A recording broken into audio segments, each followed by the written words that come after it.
For we are opposed around the world by a monolithic and ruthless conspiracy that relies primarily on covert means for expanding its sphere of influence, on guerrillas by night instead of armies by day.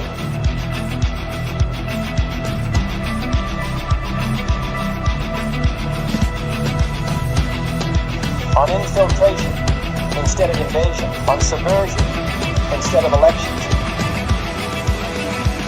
If I were the devil, I'd take from those who have and give to those who want it until I had killed the incentive of the ambitious. Violence and vandalism is being led by Antifa and other radical left-wing groups who are terrorizing the innocent, destroying jobs, hurting businesses, and burning down buildings.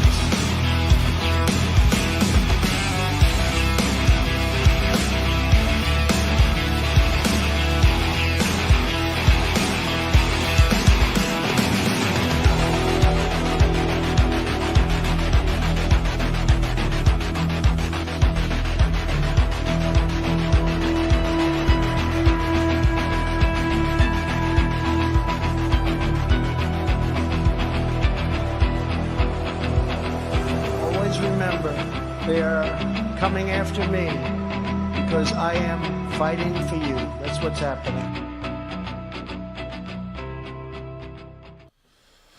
Greetings, fellow thought criminals, and thank you for joining the Insurrection. I'm Michael Lauber. This is Derrick Evans. It's yet another glorious day in America's new golden age, and the left continues to melt down. Oh, that's the best part, man, is watching them all melt down. I'm not going to lie. I don't know if I'm having more fun watching all the winning from the President Trump's administration or watching all those left-wing extremists cry about the winning. They're both fun to watch. As always, guys, like, share, subscribe, all those good things. We appreciate you guys. If you're watching live, hop in the comments. We'll do our very best to give you a shout-out. I'll read all the comments, but we got a shout-out to Kelly Song and Dan Dreyer in the Rumble chat, and then we've already got Proud Patriot Thaddeus and some others over here in the X chat. We appreciate you guys. We got an awesome show lineup for you guys. We got an awesome guest, Jeff Dornik. Welcome to the show, man. Hey, thanks for having me. Been looking forward to chatting with you guys. Well, we've been looking forward to having you on, and could you give our audience kind of a little background on who you are, and then we're going to jump into a number of different things.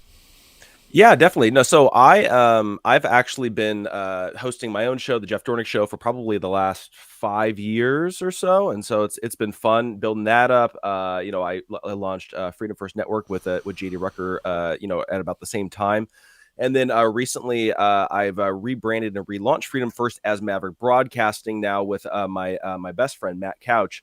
And so we're building that up. And so that's been fun. But for the last 2 years, I've been building out a social media platform called Pickaxe. And so I'm the founder and CEO of Pickaxe. So we're live right now. It's web-based only. You guys can go sign up right now at pickaxe.com. And that's basically my life 24/7 for the last couple of years, building this thing out, trying to actually build a legitimately free speech social media platform that it allows us to become uncancelable, and then also helps creators to be able to monetize and have more direct access to their audience and all that kind of stuff. So that's basically what I do in a nutshell. Awesome. Hey, really quick, is it just pickaxe.com or what's the website? Yeah, there? pickaxe.com, pickax.com. Awesome. Yeah, and I'd like to strongly encourage our audience, go there, sign up, create an account. We're going to be doing more with Pickaxe here in the future, and this is just the start. But you've got an amazing event coming up this weekend that we want to talk about, and strongly encourage our audience. We're going to simulcast this on X American News coming up this Saturday, 1 p.m. Eastern. You've got quite a lineup over there. Senator Ron Johnson, Nicole Shanahan, Ann Vandersteel, Maria Z, Jason Nelson, Dr. Ben Tapper, Jeff Dornik, Karen Kingston, Patrick Woods, Lloyd Chapman, and many more. You're going to have several guests on that we've had here on our program previously, in addition, like Nate Kane and many others. And I think this is, again, highlighting something that we really need to focus on because I think it's a much bigger issue than the attention that it gets right now, because there's so many other irons in the fire, so many other threats to not just America, but humanity in general. And focusing on the transhumanist agenda is really important. Yeah, well, it's really interesting because like I'm not opposed to AI in and of itself in its current rendition right now. I mean, having Chat GPT and Grok and having chat bots and all that kind of stuff, like that's fine. I use them. I mean, I think we all use them because we're trying to be more effective with our time, especially as solo entrepreneurs for a lot of us. I don't have a problem with that. What I have a problem is the worldview that's behind the development of artificial intelligence and where they're trying to take it. And that's really Yes. where we're going to be diving into this during the summit. Is we're going to be having panels over the course of, let's say, like 3 hours or so, and where we're basically putting 3 or 4 of these guys together, and we're all just going to talk about these different issues from different angles, because there is a spiritual component to this, there is a medical component to this, there is a governmental component to this, there is a technological component to this, and then there is also the transhumanist component to this as well. And when you actually look at the worldview of guys like Elon Musk and Mark Zuckerberg and the Google CEO and all these different CEOs, it's crazy when you start diving into it, where they're trying to blend human biology with technology. And it's like if they pull this off, which they already are, if they pull this off, that's the first time that human biology is being combined with something other than human biology since Genesis 6, when you had the Nephilim. And so when you think about the significance of this, and we're hurtling over the cliff by all these guys that believe that this is the path forward, and I'm like, what if I just want to be fully human? Like, how do we deal with this if I don't want to succumb to this? And so that's really where we're going to be talking about that. And that's also one of the reasons why I wanted to have somebody like Nicole Shanahan on, who has a background in artificial intelligence and AI and dealing with biotech and dealing with technologies, because it's like, I want to know where can AI be applied in a positive way, but then also where are the dangers, and can we have the positives without the negatives? How do we move forward with all of this? So that's really what we're going to be talking about a lot during the summit. Awesome. Yeah. Well, really quick, I'll give some shout outs to Kristen, Sean over here as well in the X chat. Appreciate you guys. My thing with this, Jeff, I want to get your thoughts on this. I envision, I believe that this is going to be one of the great technological advancements that really divides the future of humanity. And what I mean by that is, when electricity came about, you had the Amish and those people as technology started going, they said, we're not going to do that. And they kind of segregated themselves, if you will. And now we have what we now know as the Amish. I almost envision that there will be a similar separation in the future between people who decide that they are not going to use artificial intelligence or not going to allow these things to be involved in their life in some way or another, versus the people who are not. What are your thoughts on that? Is that kind of crazy thought from me, or I mean, what do you think about that? No, I'm trying to set up the technological Amish community is basically what I'm doing with Pickaxe, because we're going to need our own ecosystem when you actually think about it. Because if you listen to Elon and he's talking about Neuralink, there's some phenomenal things that he's doing with Neuralink, allowing deaf people to hear, blind people to see, paralyzed people to walk by restructuring their brains and in the neurological system and all that. That's great. That's phenomenal. But also, he's like, the ultimate goal though is to be able to connect your brain to the internet and to artificial intelligence. And that's where I've got a problem, because he said, if you go back and you listen to his first interview on Joe Rogan's podcast, one of the things that he said that they're going to have the capabilities of doing is being able to erase memories and replace them with new ones. Well, that's a little concerning, because you're not even going to know if somebody did that. And I always warn everybody, anytime anything is connected to the internet, it's hackable. So now if you all of a sudden you have your brain connected to the internet and they have the ability to erase a memory and replace it with new ones, Elon's doing it under the premise that this would be for, let's say, a psychologist who's working with a grief patient that's dealing with post-traumatic stress disorder, whatever it is. I get that application. But what's to say that a hacker couldn't hack into your Neuralink and then replace your memory with a new one, or our intelligence agencies, like if they wanted to, and they could erase everybody's memory of Donald Trump being president. Think about that. Not only that, Jeff. I mean, we already talked.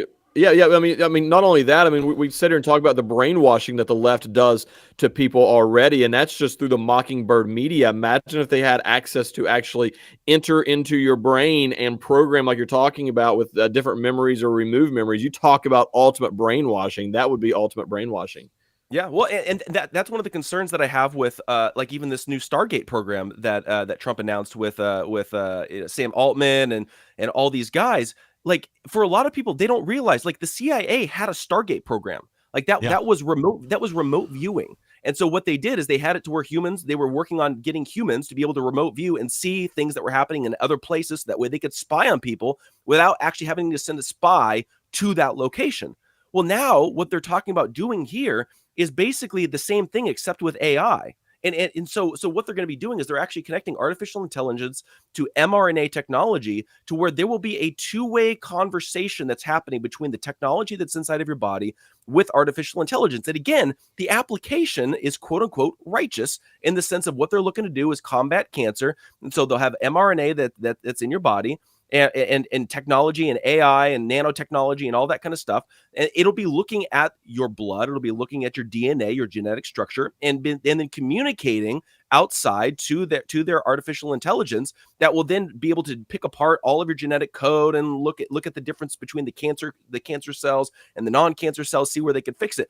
I get that. But then what happens down the road, if they want to do something else or they want to genetically alter you, they have the capability of doing it without your consent. And we know that they do a lot of things without our consent as well. I mean, look at what Elon is doing with Tesla. Tesla is one of the biggest data collectors in this country.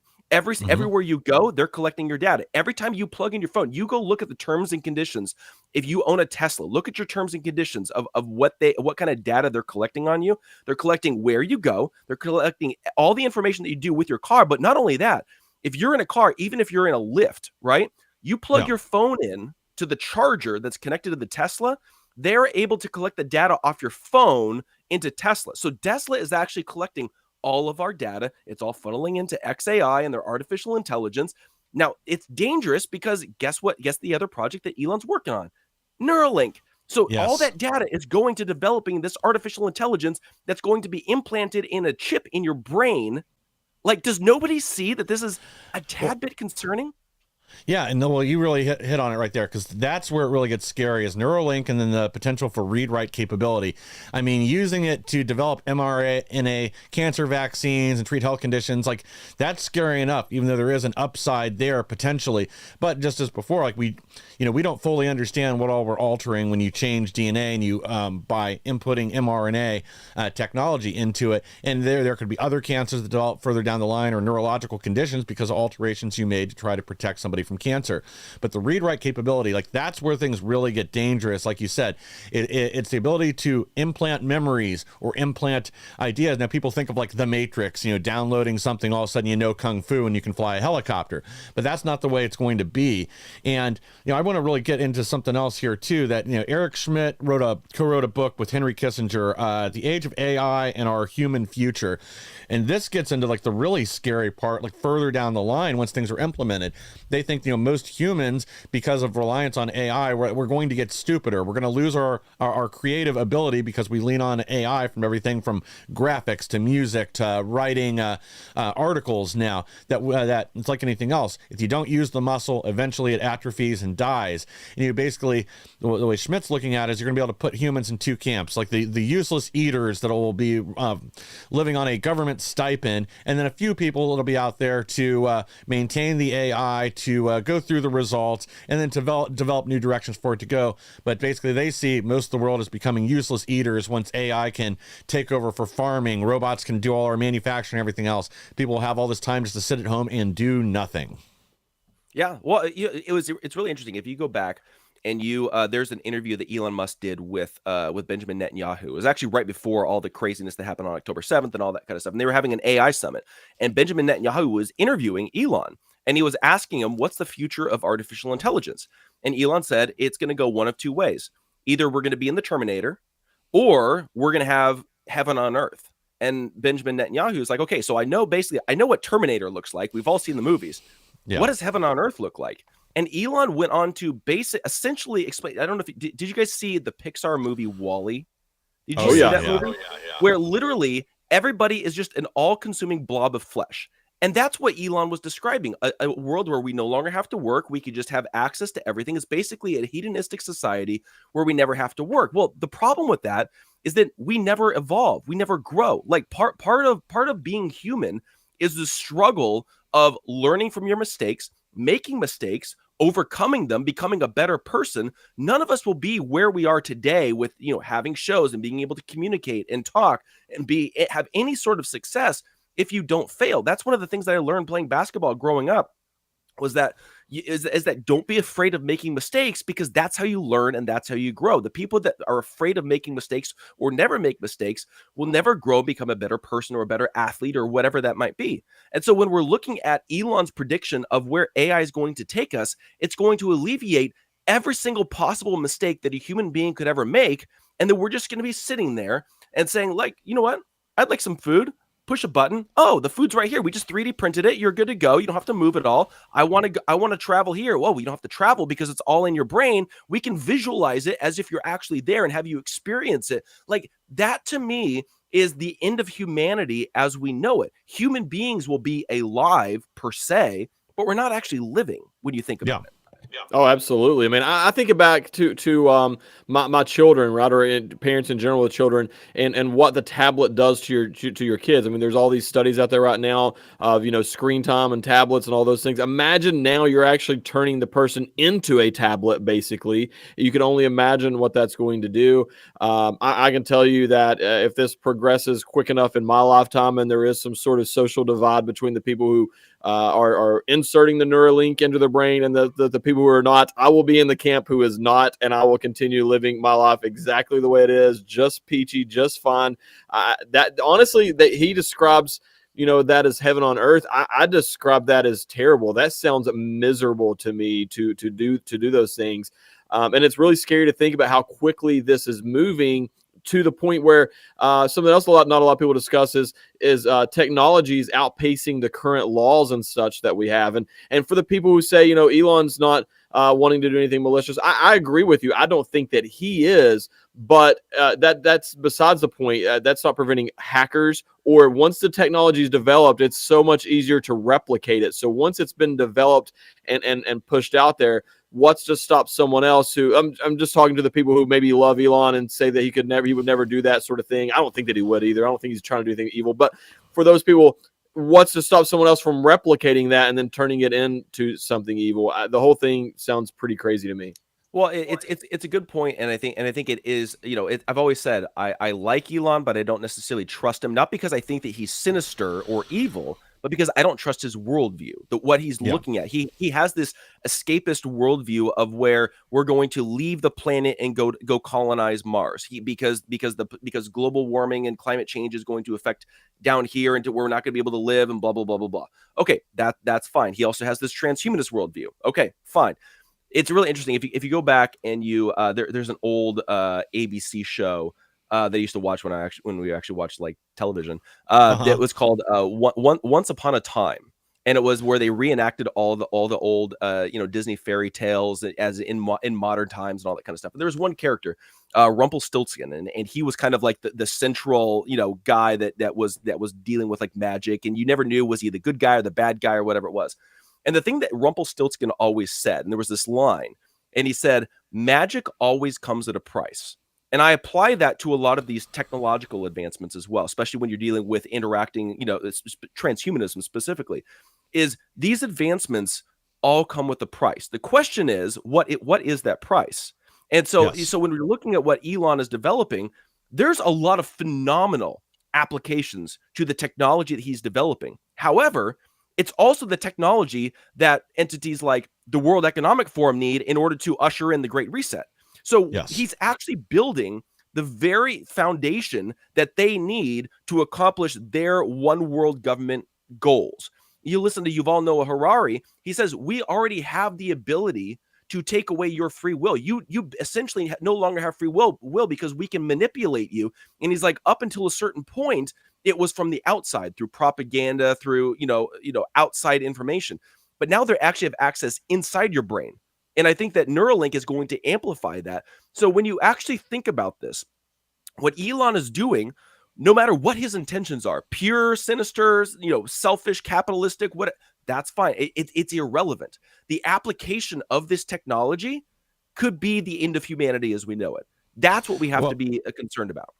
Yeah, and I guess the other thing I always think about with Neuralink is what happens when there's a bad software update. Right now you could brick your computer, but if something nefarious goes out across network or some other like this Windows update that knocked out all these government and airline computers a number of months ago that bricked, what was it, like 6 million units? So what happens if something like that gets pushed out on your Neuralink and all of a sudden we've got a bunch of vegetables? Or if the network goes down, again, if people become reliant on this over time, would they even be able to step back into a normal life and do normal things again, like grow their own food or just take basic steps like we all do now? Or is all that data erased and then we are basically just slaves to the machine for the rest of our existence? Like you said, this is a step basically bypassing or eliminating a lot of what makes us human in order to take this illusion of a utopia. Yeah, no, it's very true, and I think it's something that we really need to consider as we're moving forward, because especially for those of us that were like, okay, we're sounding the alarm, we're talking about Neuralink, we're talking about this AI, and I've got a lot of big concerns about once they reach artificial general intelligence and quantum computing and all that. Like we could talk about this for hours, and I'd never run out of things to complain about.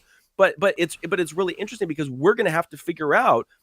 Do we really, when push comes to shove, do we really believe that this is dangerous, and will we not take this? Because what's going to happen is that once everybody starts getting Neuralink, then all of a sudden, this is what Elon described, is that it's going to allow us to be super intelligent beings, because we're going to have access to all the information. Like you said, it's going to create a lot of dumb people, but it's going to create a lot of really smart dumb people, because we're going to have access instantaneously to all this information, but with no critical thinking skills, right? But then what's going to happen is the rest of us that don't get Neuralink implanted into our brains, we're not going to have access to all that instant information that's on the internet. So that's going to leave us behind. So that's where I said earlier, we're going to have to create our own ecosystem and our own, like almost like the Amish, and maybe in a different application, but our own ecosystem to where we can still survive and thrive and have our own communities free of that, because we are going to fall behind if we don't take the chips in our brain. And that's something that we're going to have to really, really consider. Yeah, it's almost like athletes right now. If you want to play a professional sport, you have to take steroids. I mean, there's just no other way around. Everybody's taking the steroids, so it doesn't. I mean, unless you're just an amazing, exceptional athlete, on another level, you have to take steroids in order to compete today. It's going to be kind of the same thing. If you want to be able to compete in that society, you're going to almost have to accept the Neuralink so that you can compete from a mental standpoint. But I just want to quickly, say to Mike, I know you'd said it'd be almost the end of this would be the end of humanity, as far as I know. As Jeff said earlier, humans would obviously still exist, but this would most definitely be the end of humanity as we know it if people were to do this. People are wanting to get connected to the internet right now. I think that people need to get connected more with nature. I mean, I live out in the country. I think that's one of the biggest issues in our country right now in terms of a lot of the mental health as well in the world right now. Is humans were not designed to sit inside of a small office space with artificial sunlight all day long. We were meant to actually be out touching grass, being listening to the birds, feeling the wind, feeling the sun, being in touch with nature. That is how God intended it. That's why we were made, the way that we are. And we've already gotten away from that. We're almost at that bridge right now to that next step. And I already don't like where we're at now. We need to get back to more of the nature right now. Yeah. Well, and if I could say one thing to kind of piggyback off of that, because it's really important, because like a lot of people, they say, it's like you could either read a book about a story or you could watch a movie. And the vast majority of people resort to watching a movie. It's more entertaining, it's funny, it's within an hour and a half. You're not having to sit there for hours and hours and hours reading a book. But there's a difference though. When you're watching a movie, what are you doing? You're consuming. So it's telling you the story. You're hearing the voices, you're seeing the visuals, like everything is right there in front of you. You don't have to do anything except watch and consume. But when you read a book, what do you have to do? You have to you imagine their voice. You visualize what you're reading. Like your brain is having to use its critical thinking skills in order to have an imagination and think through things. And you start pondering as you're reading, and because you have more time to process it. There's a whole host of other skills that your brain has to go through when you read a book versus when you watch a movie. And I know even for me, it's like I have a toddler son, and it's like, we don't let him watch anything. Maybe if he's sick or something like that, we'll watch like a short little thing. There's like Trash Truck on Netflix or whatever it is. Yeah. Okay. But there's a difference though, is that I can see when he's watching something, he's vegging out, right? But if we're sitting there reading a book, his mind is turning. Those brain waves and those neurons are clicking, and there's something special about that. And I think if we could get away from a lot of this visual stimulation, where they're basically conditioning us to be all-consuming blobs of flesh, where they give us all the information, we input everything. Our brain doesn't have to do anything to process it. Whereas reading a book, getting outside, telling a story, engaging, playing, all that kind of stuff, that will stimulate your brain in ways that all of this other technology can never, ever do. Exactly. Well, and this is something that has been an ongoing process for a while. I remember as a kid, we spent time outside unless the weather was just, horrendous. It's pouring down buckets of rain or sub-zero. Then it was okay to come in the house and jump on the Nintendo. Whereas now that is the default for most parents. Kids carrying around the tablets, glued to a screen, playing video games or whatever, instead of developing their mind or their imagination, spending time with real human beings out in the real world. Guys, we got to take a quick break here from our sponsors, and then we're going to be right back with more. Play your trump card and support Make America Great Again with the Donor Deck. Get your hands on 52 exquisite playing cards, each with powerful quotes from scripture and stunning artwork. Plus, showcase your MAGA pride with a beautiful display case and a reversible challenge coin. By purchasing the Donor Deck, you become an official donor, contributing to our cause and helping President Trump reclaim the White House. Get your Donor Deck today and play your part in making America great again. Go to the Patriot.tv store and get your Donor Deck now. Attention business owners and entrepreneurs, Patriot TV is launching a brand new TV series showcasing American-made products, and your business could be featured. Whether you sell your products online on Etsy or Shopify and dream of reaching millions of viewers on smart TVs like Samsung, Sony, TCL, and LG, or apps like Roku, Android, and Apple TV, this is your chance. We're searching for US-based businesses offering all types of products and services proudly made in the USA. If you've ever wanted to showcase your products on TV like QVC or the Home Shopping Network, now's your opportunity. Support our American economy, grow your business, and be seen by loyal Patriot viewers across the country. Know someone with a business or have a business yourself? Don't miss out. Contact us at supportingpatriots.com today. Be a guest on this new exciting TV series. Let's put your American-made products in the spotlight. What do a neurosurgeon, a country artist, and a television and radio host have in common? They all saw the writing on the wall. Big banks sharing your financial information with big government.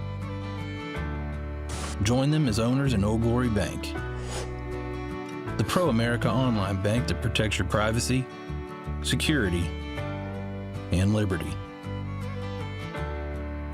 Invest today at own.oldglorybank.com. Thank you for staying with us. And again, the best way to support our program and all the programs on Patriot TV is by supporting our sponsors. You can do that by going to patriot.tv, selecting the Insurrection, and then finding a sponsor down below our program that you'd like to support. And again, if you're banking with one of these big monster mega banks that hate you, go reach out to Old Gloria, open an account. It's time to change the financial game, and the only way we're going to do that is by voting with our wallets. Well, we got a lot of other things going on besides just the downfall of humanity through AI. We also have the downfall of humanity through, extreme perversion at the government level. If you got kids in the room, this next story is probably not going to be great for them to listen to. But sex, castration, and butthole zapping.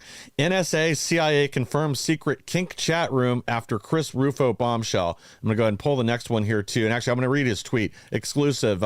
Hannah Grossman and I have obtained logs from NSA's secret transgender sex chat room in which NSA, CIA, and DIA employees discuss genital castration, artificial vaginas, piss fetishes, sex polycules, and gangbangs, all on government time. This is insane. But guys, it's okay because the NSA vows to take action against workers who were talking kink, sex changes, and polyamory fetishes in government chat rooms. I mean, I don't even know where to begin with this because this is all part of a DEI initiative allowed to go take place. And again, these people are using these chat rooms on government time, and these are our nation's spies. So what happens? We've already heard about numerous hacks from China. What happens when somebody gains access to this chat room that shouldn't, and then uses all this as leverage over our operatives, or even just intelligence analysts within the CIA and other places? I mean, this is just beyond insane, and who knows how long this has gone on for. Can you imagine this happening in the private sector?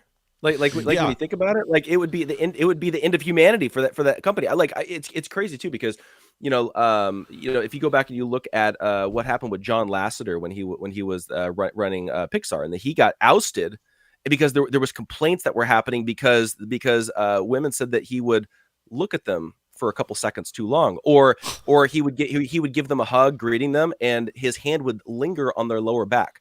Like that's rated G. Like that is literally Toy Story compared to all of this kind of stuff. And he was ousted, canceled, like the whole deal. And it's like, and then you look at this, and this is our own government. Like they should be held to a higher standard, not a lower standard. And so it's crazy when you look at it side by side with what happens in the private sector and the canceling that happens there versus what happens there. What does take action mean? Can someone explain that to me? Are they going to get a slap on the wrist? Are they going to have paid vacation? Like what's going to happen here? They're banned from the next gangbang. They're not allowed to come to the next gangbang. I don't know. I got to give some shout outs. We got Sean in the Getter chat, and then we've got a lot over here that I'm going to miss a bunch of people. Sorry, guys. We got Olin, Fed Up. And that's what I'm going to get to right now over here in the X chat. Appreciate you guys.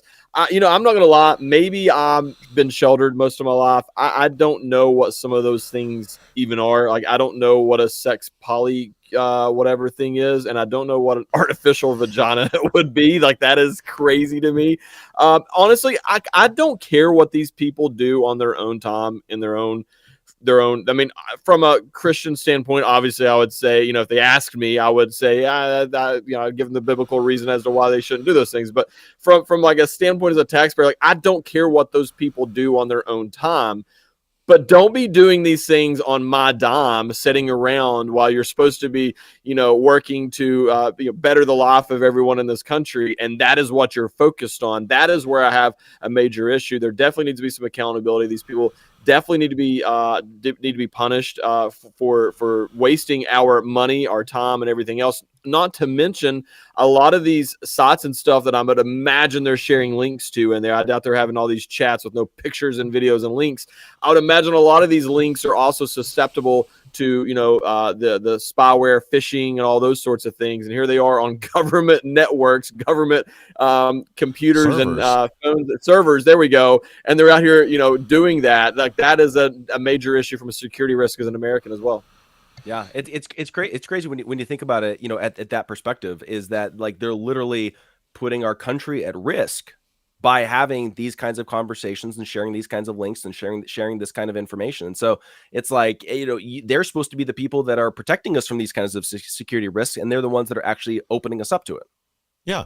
Well, I mean, these are all hosted on Intel Link. It's supposed to be a secure server for our spies, our operatives, so they can share information that would be like pertinent to a case or discuss, tactics, things like that will help them do their job better. But like you said a minute ago, Jeff, like if this were a private company, I mean, that's exactly what I thought of. I used to run a lot of large staffing organizations. And the minute that if you have an internal chat room like this, and then somebody says something in the real world, like, oh, hey, nice butthole picture that you put up on our chat group yesterday. They say that now. Is that now grounds for sexual harassment or other suits? Is this going to create other problems within the office because people are oversharing too much about it, and then somebody else decides to laugh about it? Then they feel awkward.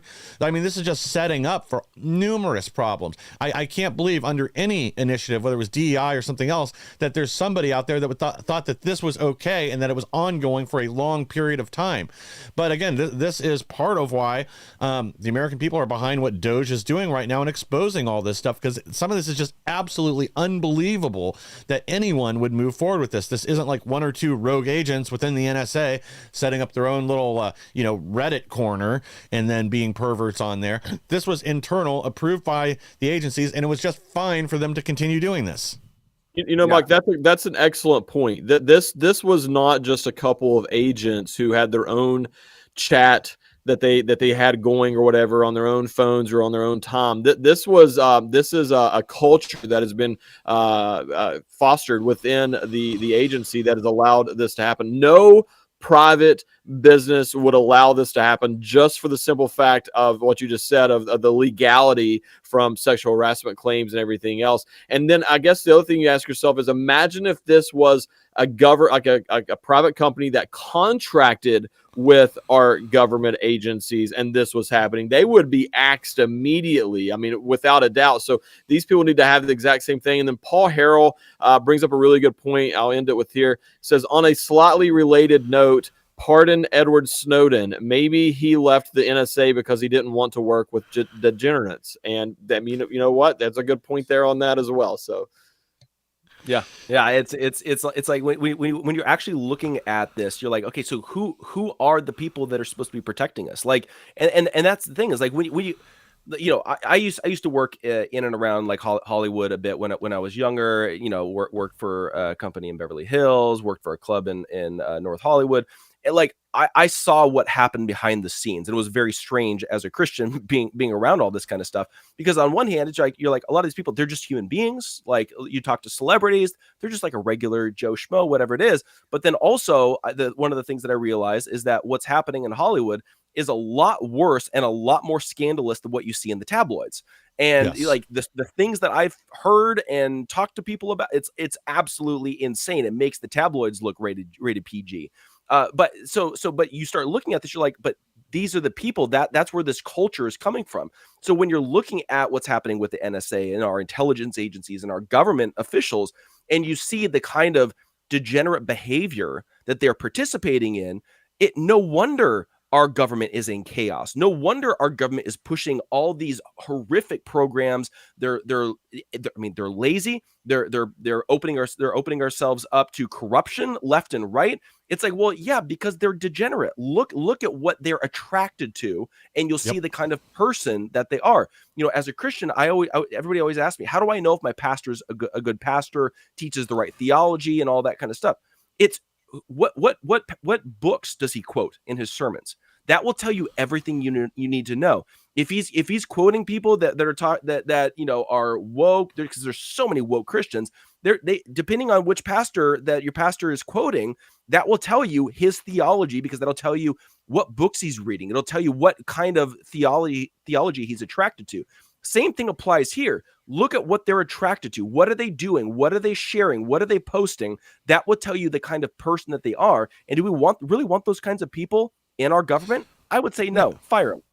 Yeah, exactly. Yeah, if they're stooping to these levels of degeneracy, is this really somebody that we want out there both defending and representing America here and overseas?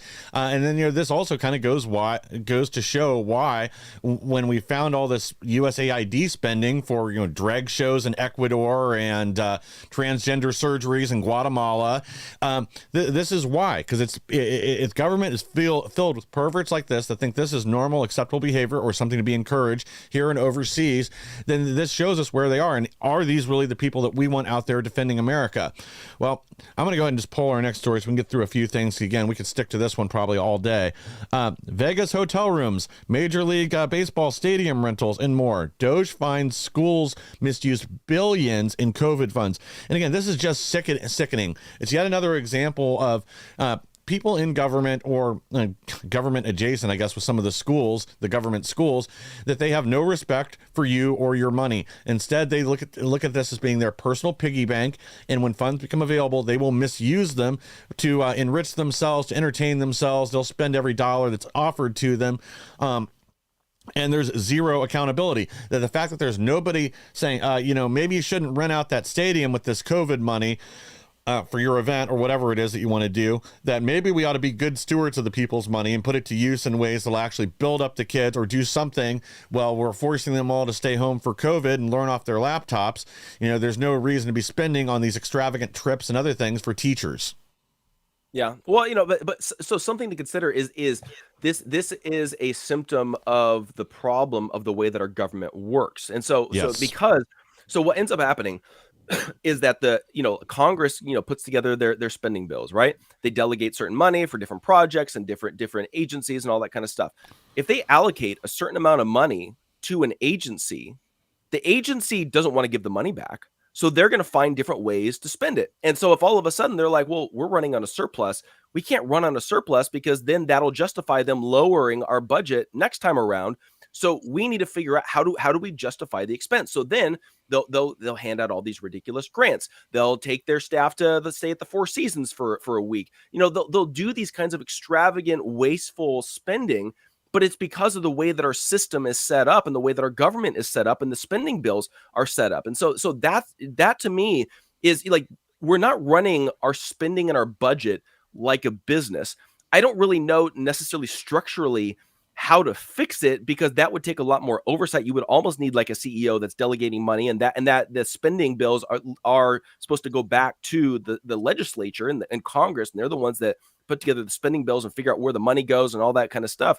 So, but there's got to be some way to make it to where we're not incentivizing wasteful spending, where if you're good with your money as an agency, but you have $1 billion surplus at the end of the year, that you're not just going to go blow it on a trip to Las Vegas. Like, that to me is part of the problem with what's happening in our country. Is we have to figure out not only just how to stop wasteful spending, but how that to me is a symptom of the problem. That's not the problem itself. Does that make sense? It does, because we've actually incentivized wasteful spending. Like if you don't use your budget, they will cut your budget the following year. Like, that is crazy. And then also a lot of these things are so direct in what they need to be spent on. So for instance, a school had a relatively new computer lab, like a year or so old, and then they got a grant and had to buy all new computers. And I'm like, why didn't you use that money for something else? And they strictly could only use it for computers. And I'm like, but the school needs so many other things other than computers right now. We have computers at work,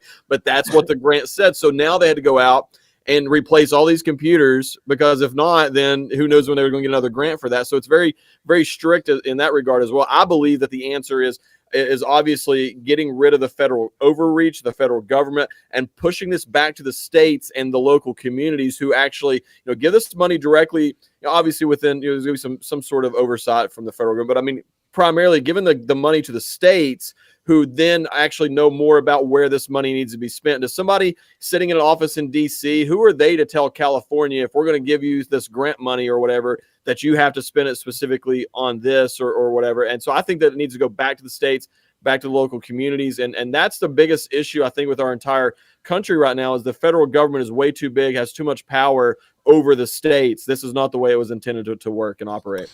Yeah, I think transparency is really what we need, bringing some sunlight in on this. I think you're exactly right. If the money was going from the feds to the state, and the state had to distribute it and use it according to the needs of their school, instead of all this wasteful spending, at some level, there's going to have to be some accountability. This also means that the states that do spend the money wisely, that do put it into programs that are useful, their students will be rewarded and enriched. And then the states that don't, that want to instead spend it on, tranny drag shows in the classroom or whatever, like California, they're going to suffer the consequences of their actions. Guys, we got to take one last quick break, and then we'll be right back with more. Have a new product or idea, whether it's already in production or just a concept. Whether you're an individual, a small business, or a medium-sized company, our upcoming show on Patriot TV is here to showcase it to millions and launch it in a big way. We're looking for businesses like yours to feature your product on our new show and pitch it to over 6 million followers, eager to support like-minded businesses. Whether it's a single product or a new product line, we have a platform to skyrocket sales. With powerful Patriot TV ads, targeted direct mail, and the influence of our dynamic show hosts, your product will get the attention it deserves. Don't miss this incredible opportunity. Email us now at advertise@patriot.tv to secure your spot and watch your sales take off.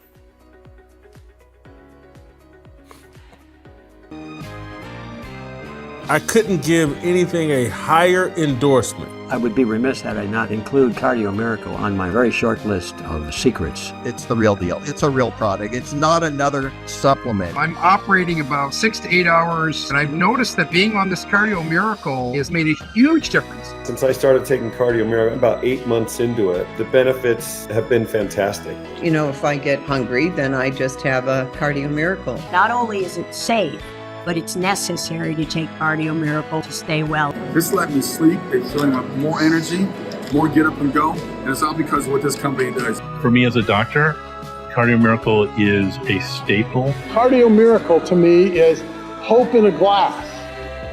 To try Cardio Miracle for yourself and get a special fan discount, go to the host page right now and click the link for Cardio Miracle.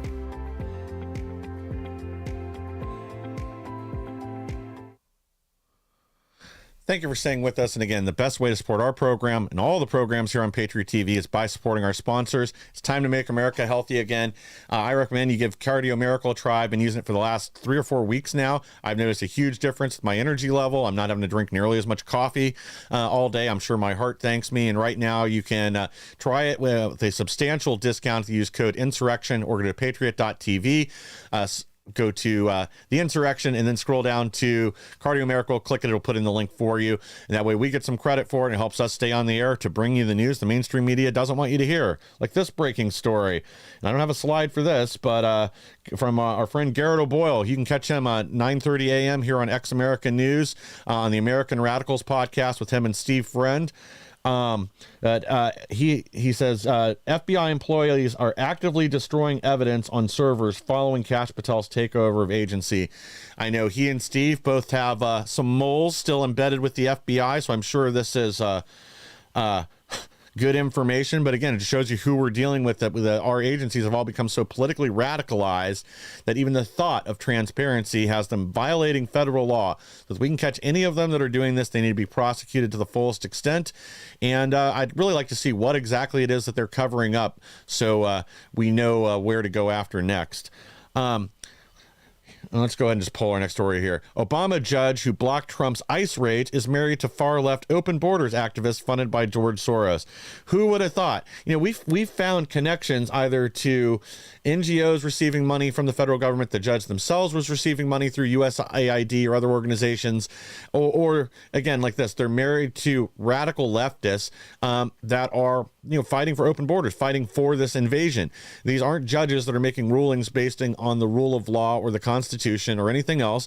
They are out there to enact their political will. And we really need to impeach and remove these political judges that are not serving the American people and following their role. Instead, they're using this as an outlet to further a political agenda.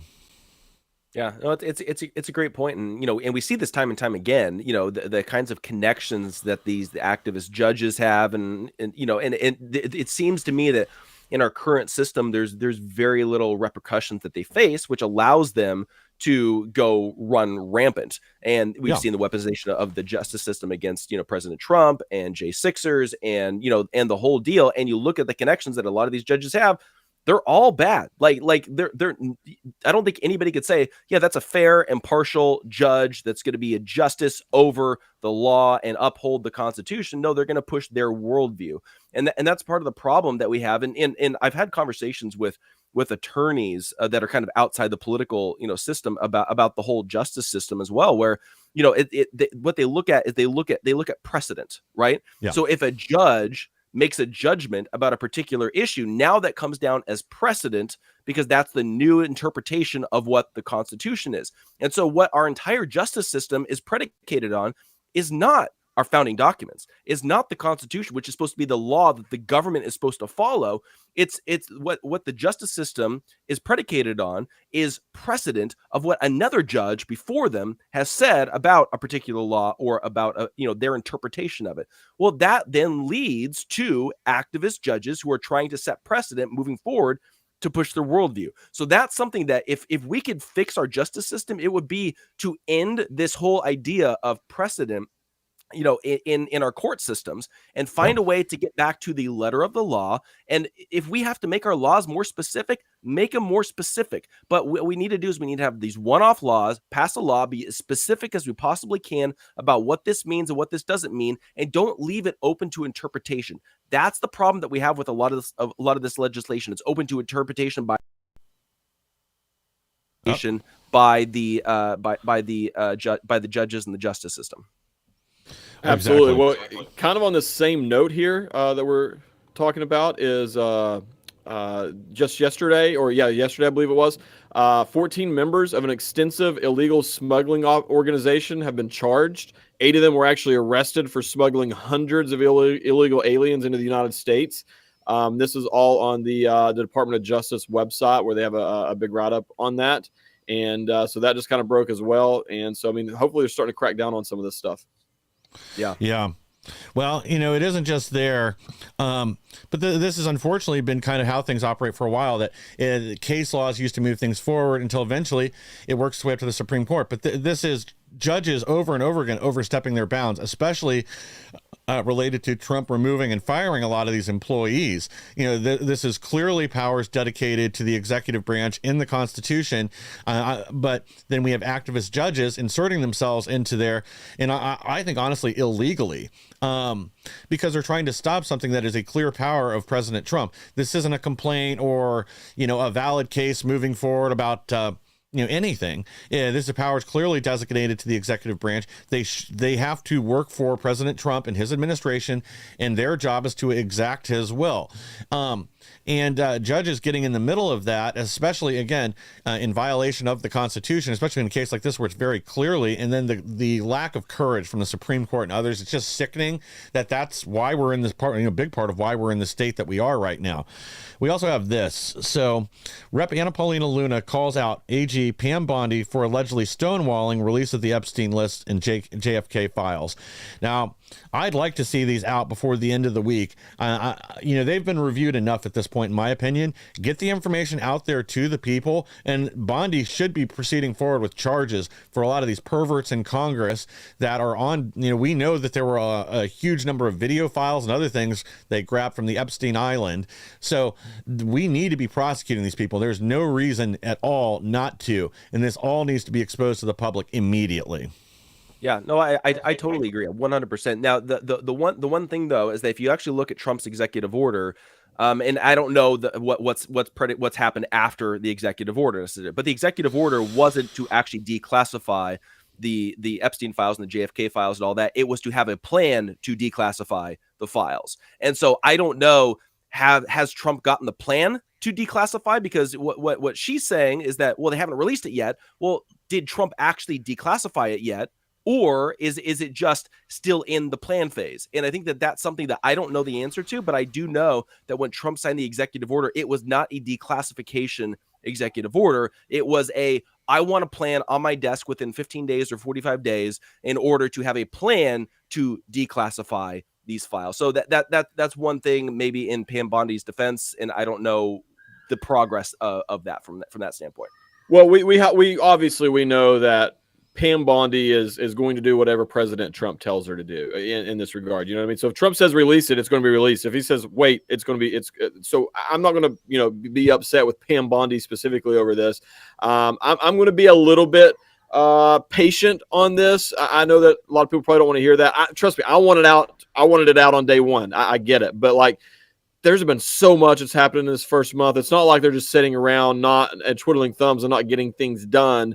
They're working really hard, making a lot of progress right now. Obviously, if this is not released in the next few weeks or the next month or so, then I think that at that point it's like, okay, this is now. I want to know why it's not being released. Right now, I'm willing to give the benefit of the doubt and say, realistically, Pam Bondi's probably not even all the way moved into her office. I mean, I'm sure that her stuff's there, but she probably hasn't even taken the time to sit down and put her family pictures up and actually make this her own personal office yet. So I'm willing to give a little bit of benefit of the doubt on this, but I will say these files better be released unredacted to the public. I don't want them released with a bunch of things blacked out. I don't want we the people deserve to know, and then we deserve to see justice and accountability for the people who have been involved in this. Releasing the list is releasing the Epstein list is only step one. After that, we need to see mass arrests, and we need to see people held accountable for this, because what this is unbelievable that this is not only allowed to happen, but that everybody knows this is happening and nothing's being done about it. And so that's what's frustrating to me.